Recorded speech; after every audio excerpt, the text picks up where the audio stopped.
আমতীয়া পাটৰি super Bhatheli উৎসৱ অতি পুৰণি।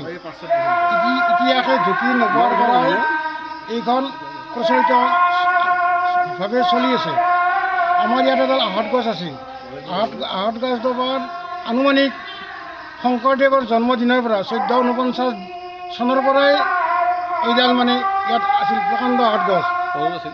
পুৰাতত্ব বিভাগৰ পৰা আমি জানিব পাৰিছোঁ এইডালৰ আনুমানিক বয়স 400 বছৰ।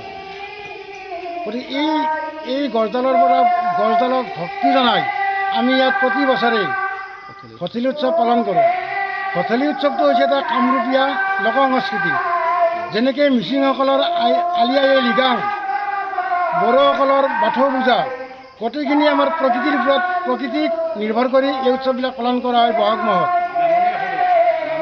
নামনি সময়ত।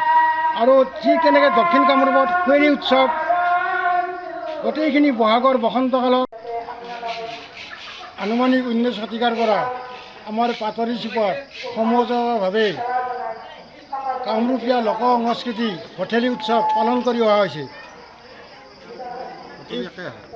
এই উৎসৱটি আমাৰ কামৰূপীয়া লোক সংস্কৃতিৰ অন্যতম। বহাগ মাহৰ 29 তাৰিখে এই উৎসৱটি পালন কৰা হয়। লোকবিশ্বাস আছে যে ইয়াৰে যিডাল